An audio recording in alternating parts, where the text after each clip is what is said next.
"Wow, she's beautiful," I whispered as the bride walked up the aisle, her makeup flawless to the point that her skin glowed. Her soft, honey gold hair shined, and her strapless heart-shaped dress clung to her every curve. Her blue eyes filled with unshed tears as she held her roses tightly, walking slow and steady. For a quick second, I thought I saw her glance over to us.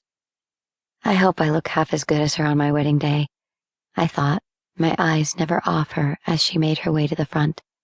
It passed in a blur. One moment, the pastor was saying something, and the next, Bash was no longer holding my hand. "Hannah?" he called out, moving to the center of the aisle. She looked toward him, looked to her groom, and then back at Bash. "My Bash." "Don't, Hannah." "What is this?" "Hannah?" Bash called to her. "Stop!" My mind screamed. But to my horror, she let go of her groom's hands and ran toward Bash. I couldn't breathe. I was up, knocking over my chair. "Bash!" I yelled. But they were already running, hand in hand. By this point, every other guest was up. Those around me moved away, allowing everyone to see the girl who'd just gotten dumped. I knew the only person who had it worse than me was the man up front. For the first time since I'd gotten there, I truly looked at him. Tall, ivory skin, short hair, piercing green eyes watching his bride run from him.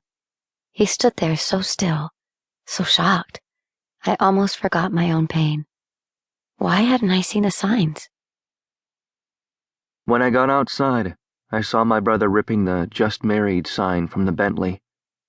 "Eli, keys." I walked around to the driver's side of the car. As I opened the door, I saw a woman dressed in blue step in front of me. She had long, wavy brown hair and warm brown skin.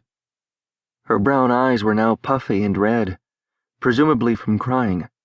She stood tall with her head held high. "This is your number, right?" She pointed to the phone number on the RSV card before quickly texting something on her phone and adding, "Please kick his ass." She turned toward her taxi without waiting for another word from me.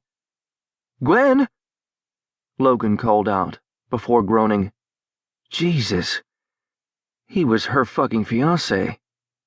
Feeling my phone vibrate, I pulled it out of my coat pocket. "He left his email open on my phone. I got a confirmation for a room they just booked. Prescott Hills, Montauk, New York, room 1204. Eli, don't." Ignoring him, I got into the car, and without a second thought I drove, the rage in me growing with each passing mile. I gripped the steering wheel, gritting my teeth as I thought.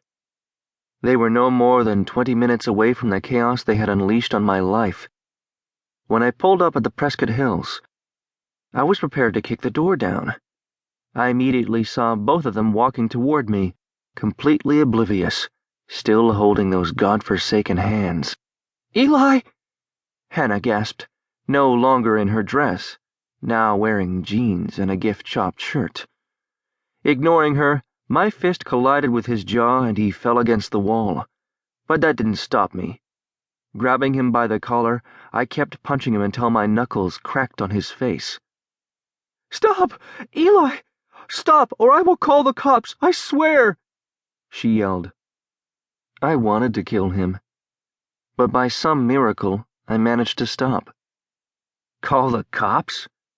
I stood rigid, ignoring the pain in my hand and the fucker at my feet. "What's stopping you, Hannah? Make this day even more special." She hung her head, dropping to her knees beside him. "I understand that you hate. You understand nothing." I cut him off. I couldn't even look at them anymore. I turned to leave but stopped, pulling out my phone to take a picture of his bloody face. It gave me no real satisfaction, but what the hell.